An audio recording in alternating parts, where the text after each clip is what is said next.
네, 안녕하세요. 서승국입니다. 네, 저는 현재 한국 크랩톤 펍지 소속의 코어 VFX라는 조직의 조직장인 서승국입니다. 옛날 분들은 많이 아시겠지만 저 CG를 시작한 지는 되게 오래됐고요. 미국에서 20년 이상 일을 하다가 한국에 온 지 2년 됐고, 한국에서는 지금 처음 일하는데 첫 직장이 크랩톤입니다. 최근 한 달 전에 이 펍지 안에서 코어 VFX라는 VFX 중앙 조직을 만들겠다는 제의를 받고서 펍지 조직에 한 달 전에 합류했습니다. 처음 제 커리어의 10여 년 정도는 이제 제가 미국 헐리우드의 영화 쪽에 있었고, 그때는 저에게는 너무 행운이죠. 휴고라는 영화 작업을 했고, 그 휴가 같은 경우에는 2012년에 오스카 아카데미상을 5개나 휩쓸은 영화였거든요. 그 중에 이제 비주얼 이펙트가 있었어요. 실은 솔직히 되게 놀랐어요. 왜냐면 그 당시에 경쟁작들이 막 트랜스포머도 있었고 각종 CG가 어마어마한 그런 영화들이 있었는데, 그 사이에서 이 VFX 버젯도 작고 VFX 팀도 되게 작았던, 그러니까 저희 팀에 몇 명 없었거든요. VFX 하는 사람이. 그래서 저는 큰 기대를 안 걸고 있었는데, 휴고가 이 최우수 VFX 상을 받아가지고 되게 놀랐죠. 네. 그리고 물론 이제 그것만 있던 건 아니고 제가 한 20여 편 정도 작업을 했어요. 헐리우드의 메이저 영화들을 많이 작업을 했는데, 어메이징 스파이더맨도 있고, 또는 오블리비언도 있고, 그 다음에 성공은 못했지만 애프터 얼스 같은 것도 있고, 여러 작품이 있습니다. 네. 그리고 제 인생을 이렇게 들여다보면 이게 전부 뭔가 연결이 돼 있어요. 그래서 더 제가 사람 관계를 되게 심각하게 생각하고 중요하다고 생각을 하는 것 같기도 하고, 실은 휴고가 상을 받아서 유명해진 것도 있지만, 지금 오토데스크의 김일혁 상무님이 그 당시에 저한테 연락이 와가지고 승욱님 이번에 휴고 오스카 VFX 상 받으셨는데 저한테 혹시 일본에서 하는 세미나에 가지 않으시겠어요? 라고 하더라고요. 그래서 저는 일본은 한 번도 안 가봤는데 그동안 이제 스피치 같은 거 많이 했으니까 가죠. 영어로 얘기하면 되는 거 아니에요? 그랬더니 그러면 된다고. 그래서 이제 일본에 가서 이제 세미나를 하게 됐는데, 되게 큰 행사라고 해서 제가 준비를 많이 했어요. 저는 일단 스피치 요청이 들어오면 상당히 준비를 오랫동안 해요. 왜냐면 제 이름을 걸고 어디 가서 뭘 할 때는 저 사람한테는 뭐를 시키면 최소한 어느 정도 퀄리티는 나온다, 이런 반응을 얻고 싶기 때문에 이 준비를 되게 오래 했고, 한 2달 정도 했던 것 같아요. 그 행사 하나를 준비하는데 2달 정도 걸렸고, 그 이유가 뭐냐면 영화에 사용했던 데이터들이라는 게 그 회사에 여러 가지 시스템과 연결돼 있어서 그걸 뜯어내기가 되게 어려워요. 근데 그 특정 부분들을 다 뜯어서 다시 재구성해가지고 프레젠테이션 가능하게 만들고 하는 작업이 그냥 아무거나 갖다가 하는 게 아니라 그 작업을 다 해야 되잖아요. 그리고 그 영화가 오스카상을 받았을 때는 이미 제가 그 영화 작업을 끝낸 지 2, 3년 지난 후인 거예요. 그렇잖아요. 왜냐면 저희가 흔히 말하는 포스트 프로덕션이라는 데는 이게 영화 후반 작업을 하고 그게 다 끝나고 나면 영화가 개봉을 하고, 영화가 끝나고 한 1년 정도가 지나야 다시 오스카가 있고, 이런 오스카상을 받고 나서 제가 그 세미나를 할 때는 이미 제가 작업을 끝난 지 2년 이상이 지난 상태라, 그걸 가지고 세미나를 하려면 그 데이터를 다 찾아가지고 다시 작업을 해야 되거든요. 그래서 한 2달 정도 정말 열심히 준비를 했어요. 왜냐면 큰 행사이기도 하고 또 오토데스크 행사이기도 해서 그렇게 해서 했는데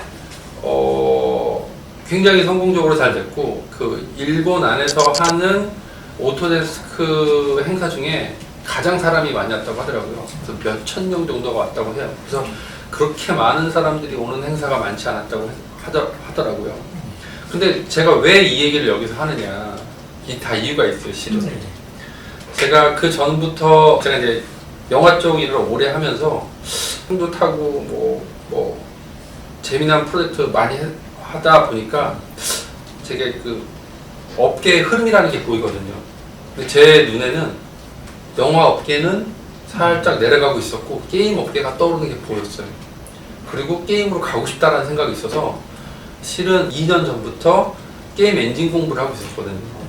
사실 그때 몇 년도 맞습니까? 그때가 그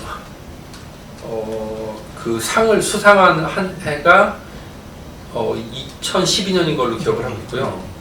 2012, 13년 정도에 그 수상을 했고 제가 그 앞서서 2010년서부터 게임 엔진 공부를 제 지인이랑 둘이서 하고 있었어요. 그래서 둘이서 게임을 만들고 있었거든요. 그래서 게임 업계로 가야겠다는 생각을 하고 있었죠. 그러던 상황에서 이제 그 오토데스크 아시아 퍼시픽 뭐 그런 게 있었고 거기서 하는 되게 큰 행사였고 거기서 이제 초청 강연하는 사람으로 저하고 그 픽사의 두 분만 딱 초대가 돼서 강연이 그 전체 행사에 2명뿐이 없는 그런 세미나였거든요. 그래서 저는 그 휴고의 기술력, 그러니까 휴고에 사용한 그 VFX 기술에 대한 설명을 쭉 하는 그런 행사였고 굉장히 사람이 많이 왔었어요. 그래서 어쨌든 그거를 했는데 그럼 이게 제가 그 이후 커리어랑 어떻게 연결이 되느냐? 그러고 나서 얼마 안 있어서 LA에 그 메탈 기어 솔리드의 그 코지마 히데오 감독이 스튜디오를 차린다는 소문이 돌았어요. 네. 그리고 그 이유는 이제 그 여태까지 그 메탈 기어 솔리드라는 프랜차이즈가 돈을 잘 벌었는데 더욱더 그 북미에서 성공을 하고 싶고 그러다 보니까 북미에 있는 아티스트들을 참여를 시켜서 더욱더 그 북미 사람들의 입맛에 맞는 게임을 만들자 그런 목적에서 이제 그렇게 했던 거죠. 그래서 그 지인분 소개도 있었지만 어찌어찌 해가지고 거기서 지원을 했는데 되게 쉽게 그냥 순식간에 취업이 된 거예요. 이상하다. 그냥 그 좋은 데를. 네, 그래서 되게 쉽게 그리고 뭐 바로 저한테 그 메탈 기어 솔리드의 게임의 VFX 리드를 시켜주던 거예요. 그래서 이상하다 했는데 1년 지난 다음에 그 이유를 알았어요. 네, 1년 지난 다음에 그 메탈 기어 솔리드의 프로듀서랑 뭐 이런 분들이 쭉 오셔서 같이 파티를 하는데 저한테 그러는 거예요. 너 어떻게 고용된지 아냐고. 네가 일본에서 왔던 세미나에 우리가 다 갔었어. 네. 그럼 그렇게 해야 되는 거예요. 네, 열심히 활동을 해야겠네요. 네, 거기 다 갔었는데 너 강연하는 거 보고 되게 인상적으로 봤고 그 미국에서 고용되는 사람들에 대한 그 정보는 다 일본으로 오는데 그 너를 뽑는다고 했을 때 딱 바로 알아보고 바로 뽑자고 해가지고 네가 고용이 그렇게 빨리 된 거야. 그렇게 얘기를 하더라고요. 그래서 실은 제가 그 김일혁 상무님한테 한 번도 감사하다는 얘기 하지 않았지만 실은 제가 그 첫 번째 그 게임 업계의 커리어에 중요한 역할을 오토데스크에 김일혁 상무님이 하신 거고 오토데스크가 한 3할쯤 가지고 있습니다. 그래서 이제 제가 이렇게 시작부터 이렇게 긴 얘기를 펼쳤는데 이제 오토데스크가 큰 역할을 했다는 얘기를 하고 싶습니다. 고맙습니다. 네. 제가 처음에 업계에 나왔을 때는 저는 모델러로 시작을 했어요. 그래서 모델러로 시작했는데 일하는 게 너무 재밌고 잘하고 싶어가지고 막 한 3년 동안 미친 듯이 일을 했어요. 근데 그 당시에는 요즘같이 좀 고급 마우스가 나오던 시절도 아니고 너무 많이 일을 하다 보니까 3년 만에 이 손가락에 이제 물렁뼈가 닳아서 이 관절염 같은 게 온 거예요. 근데 이게 너무 억울하잖아요. 이제 열심히 공부하고 열심히 일해가지고 처음으로 미국에 취업했는데 3년 만에 손가락을 쓸 수 없는 상태가 벌어지고 나니까 뭘 해야만 내가 이 업계에 계속 남아있을까라고 제 스스로를 봤는데 제가 되게 테크니컬한 거예요. 그리고 매일 다루는 일이 캐릭터 모델링을 계속 다루는데 내가 하면 조금 더 잘할 수 있을 것 같아 하다가 그 당시에 이제 리깅으로 제가 처음에 잡 전환을 한 거죠. 그래서 모델러에서 위거로 바뀌었어요. 위거로 바뀌어서 생활을 하다 보니까 마침 제가 그 당시에 이제 블러 스튜디오 다녔고 블러 스튜디오가 위거가 한 명인 거예요. 전 직원이 뭐 100명이 넘는데 위거가 한 명이에요. 한 명이 10개의 프로젝트에 들어가는 수백 개의 캐릭터 리깅을 혼자 하고 있는 거예요. 너무 대단해 보였고, 걔한테 붙어가지고 리깅을 배우는데 진짜 신세계더라고요.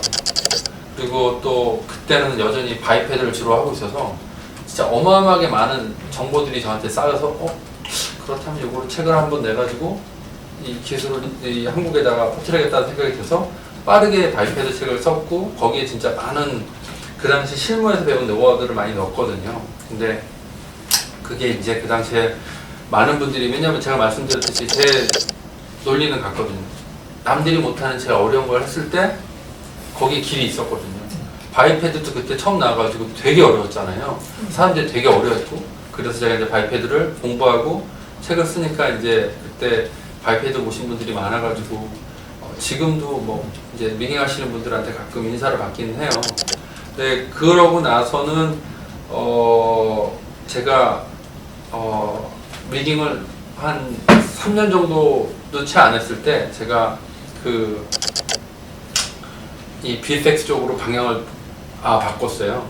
그게 뭐냐면 뭐 다른 이유는 아니고 여전히 그 바이패드든 뭐든 스킨 웨이브 페인팅 하는데 손가락을 너무 많이 쓰기도 하고 그래서 조금 더 손가락을 좀 덜 쓰는 걸 찾다가 이 FX는 보니까 생각도 많이 해야 되고 뭐 계획도 많이 짜야 되고 뭐 이런 게 눈에 보여서 그다음에 그 당시에 이제 시뮬레이션을 많이 걸다 보니까 더 기술적인 걸 찾다 보니까 이제 VFX가 보여가지고 VFX로 전환을 했죠.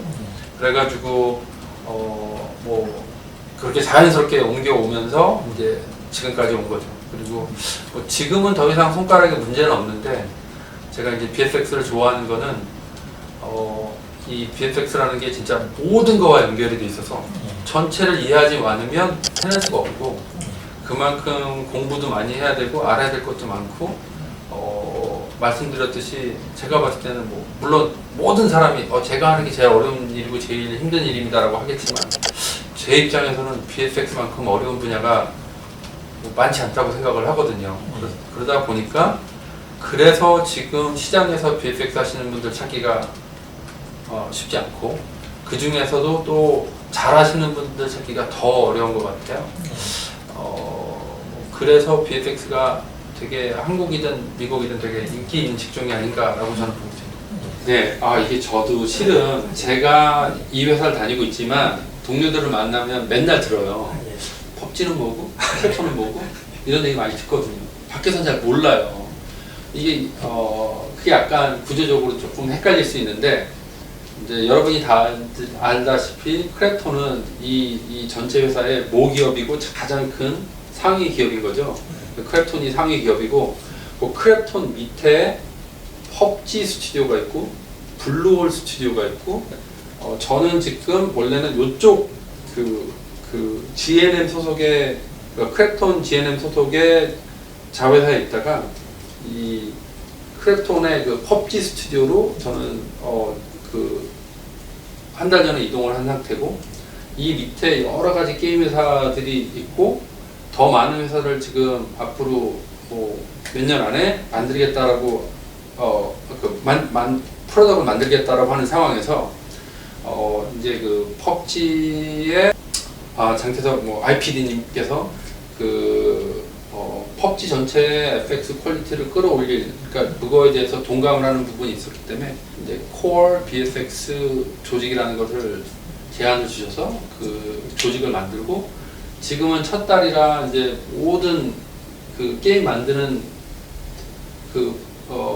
프로젝트에 있는 VFX 하시는 분들이 다 저한테 조직 이동을 해서 온 상태고요. 저의 입장은 물론 툴을 잘 쓰고 경험이 많은 분들도 중요하지만 그렇다고 경험이 아예 없는 사람만 뽑겠다는 뜻도 아니고요. 적당히 경험이 있으면서 정말 열심히 한번 일해보고 싶다. 일을 재밌게 하고 싶다. 그리고 저 팀에 들어가서 같이 성장하고 싶다. 저는 이게 되게 중요한 모티베이션이라고 생각을 하고 그런 모티베이션이 있는 분들을 제 개인적으로 선호합니다. 미국 같은 경우는 좋은 점만 얘기하자면 열심히 일하고 능력 있는 사람이랑 일하는 게 어렵지 않았어요. 어쩌면 제가 그런 회사만 다녔기 때문에 어렵지 않았을 수 있어요. 왜냐하면 헐리우드 VFX 회사를 다닌다는 건 최소한 경력이 몇 년 이상 되고 어느 정도 인정을 받아야만 그런 데를 다닐 수 있고 제가 헐리우드 VFX 회사를 다니던 시기는 전 세계 VFX 중에 헐리우드이 제일 잘하던 시기였기 때문에 정말 인재들이 많이 모였고 그 안에서도 어디 가서 감히 내가 제일 잘한다 이런 말을 할 수가 없는 그런 사람들이 주위에 많았기 때문에 막 항상 이 자극받고 항상 배우고 감탄하면서 일을 했거든요. 근데 그런 얘기를 하면 사람들은 나도 외국 나가서 일하고 싶어요 라고 얘기를 해요. 근데 제가 지금 한국 와서 한 2년 정도 됐는데 저한테 가장 어려운 건 뭐냐면 이 오너십을 갖고 있는 아티스트를 만나는 게 너무 어려운 거예요. 오너십이라는 건 이건 내 거다라는 생각을 해야 되는데 이거는 제가 아무리 어떤 방식으로 일을 드려도 이건 내 일이기 때문에 내가 알아서 열심히 하겠습니다.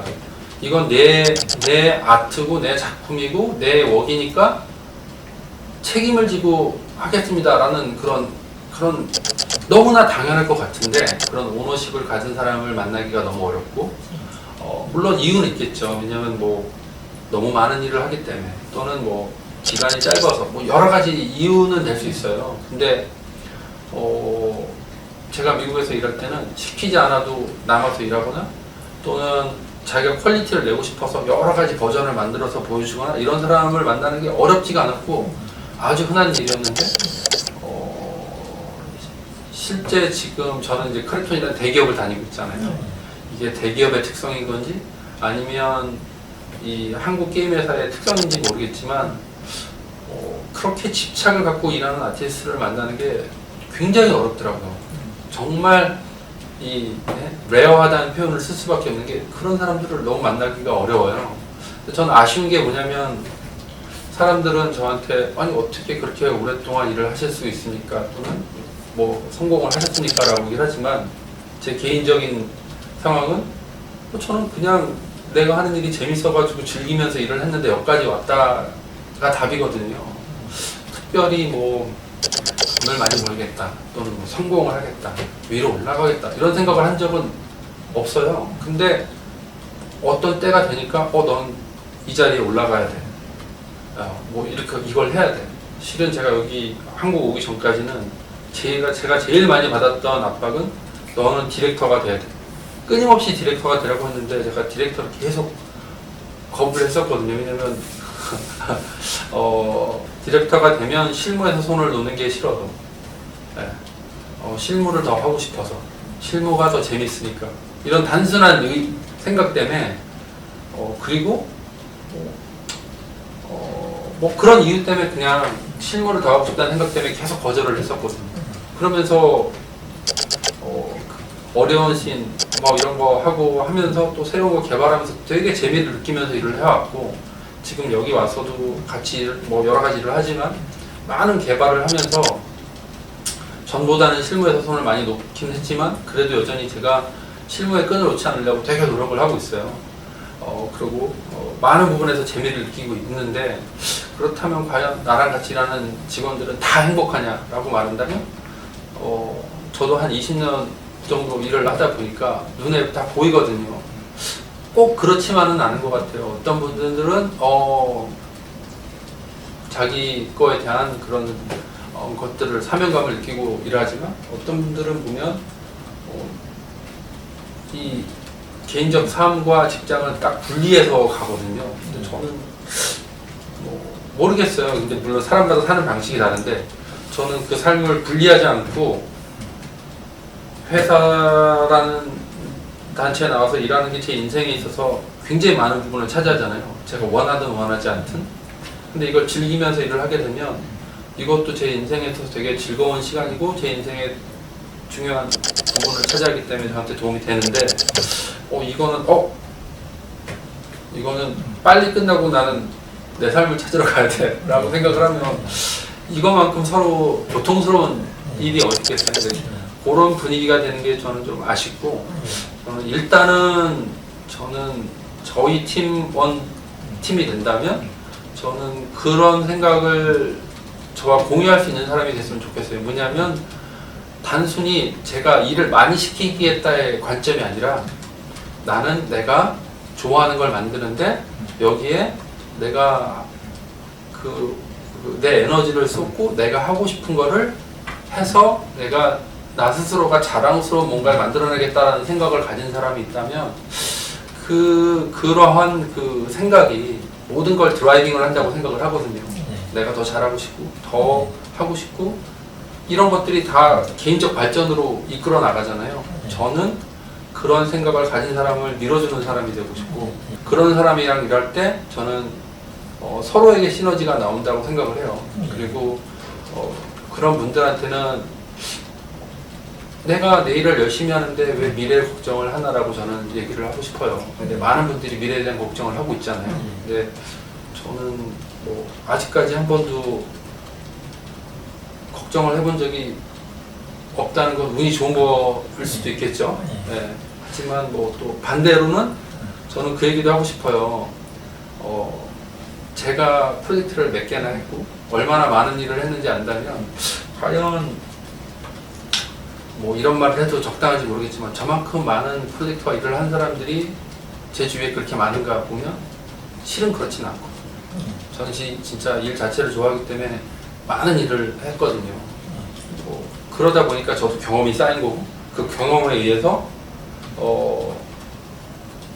좀 더 팀 전체가 성공할 수 있는 판단들을 많이 내리는 거고 제가 내리는 판단들이 경험이 작은 팀원들이 이해할 수 없는 판단이 될 때도 종종 있고 저도 그거를 알고 있지만 시간이 지나고 나면 결과적으로 봤을 때 그래도 제 경험에 바탕을 한 그런 결정들이 팀을 성공으로 이끌고 있지 않나 라고 저는 생각을 하고 있습니다. 저희가 뭐 맥스나 마야도 많이 쓰지만 후디니도 사용률이 되게 높아지고 있어요. 어디서 쓰나를 들여다보면 답이 있을 것 같은데요. 일단 이게 게임 엔진이라는 게 말씀드렸듯이 준비 안 된 게 너무 많아요. 그 준비 안 된 부분을 채우는데 맥스나 마야, 후디니 같은 것들이 사용이 되고 있고요. 예를 들어서 저희 팀에서 가장 많이 쓰이는 부분들은 뭐냐면 그러니까 요즘 게임 엔진에서 VFX 쪽에서 일종의 화두는 뭐냐면요, 이 브레이커블 오브젝트는 뭐냐면 파괴가 가능한 오브젝트들이거든요. 그러니까 차 몰고 지나가면서 막 울타리도 부시고 병도 깨고 이런 것들이 그런 게 구현된 게임들이 꽤 있잖아요. 근데 그게 쉽지가 않거든요. 10년 전서부터 그런 걸 하는 게임들이 있지만 아직도 못하는 게임이 있어요. 그게 쉽지가 않아요. 쉽지가 않은 이유는 이제 게임 엔진을 들여다보면 답이 나오는데 여러 가지 이유 때문에 쉽지가 않아요. 그러다 보니까 사람들이 어떻게 하냐면 이것을 밖에서 깨가지고 오거든요. 그러면 사람들은 언리얼은 카오스라고 부시는 시스템이 다 있는데 왜 거기서 해옵니까? 라고 하잖아요. 근데 이게 언리얼이 또 광고를 되게 잘하잖아요. 안 되는 거를 되는 것처럼 보이는 게 많거든요. 뭐 다 웃으면서 얘기하시지만 사실이거든요.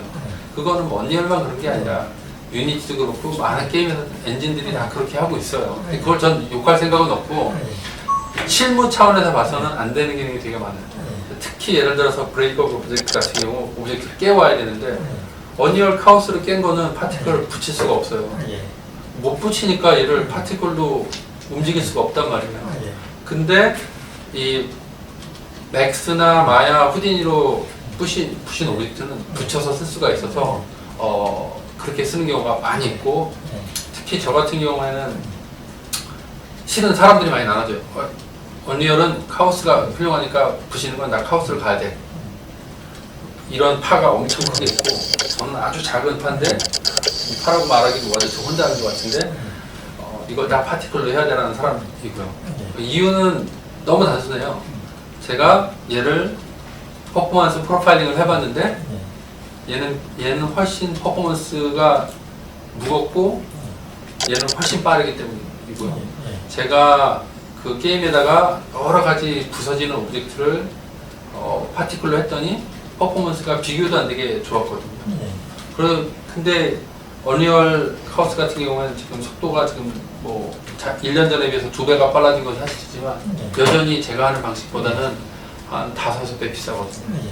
그건 여러 가지 이유 때문에 저는 이쪽을 하고 있고 그리고 이 VFX나 이런 쪽에서 일하신 분들은 올해 전통적으로 이 직접적으로 파티클로 드라이빙 하는 거를 선호하거든요. 왜냐하면 내가 원하는 대로 할 수 있기 때문에. 피직스라는 건 내 마음대로 안 되잖아요. 그런 여러 가지 이유 때문에 선호하고 있어서요. 근데 그거를 그렇게 전환해오는 과정이 있어서 부신 오브젝트를 글로 옮겨와서 붙이는 과정이 있어서 아직은 툴들이 준비가 제대로 안 돼 있어요. 그러다 보니까 별의별 신기한 자기들만의 노하우를 쓰기도 하고 또는 그 과정이 되게 복잡하니까 어떤 사람은 후딘이는 한번 이렇게 해놓으면 노드로 다 하니까 쭉 한 번에 나옵니다. 하지만 맥스나 마야는 여전히 이걸 손으로 다 일일이 해야 되고 그러면 한쪽에서 스크립트 잘 쓰면 되잖아요 이렇게 얘기할 수 있지만 또 VFX 아티스트 중에 VFX 엔진도 잘 다루면서 맥스나 마야에서 스크립트도 잘 쓰는 사람들은 또 찾기 어려운데 뭐 이런 여러 가지 어려움들이 있어서 그런 부분들에 있어서 또 많이 쓰고 있고요. 또 저는 최근에 이제 그 VAT라는 그 벌텍스 애니메이션 텍스처라는 기술을 접목시키려고 엄청 노력을 하고 있어요. 저는 그게 이제 게임판을 바꿔놓을 만한 기술 중에 하나라고 생각을 하고 있어서 거기에 되게 집중을 하고 있어요. 근데 뭐 반대로 저하고도 부딪히죠. 아니 왜 그런 거 하려고 하냐 라고 하는데 제가 실질적으로 만드는 결과를 보면 VAT에서 굉장히 효과를 보고 있는데 이 VAT 관련된 툴들이 이 오토데스크도 만들고 있고 후디니도 만들고 있는데 경쟁적으로 버전업들이 나오고 있어요. 근데 최근에 보니까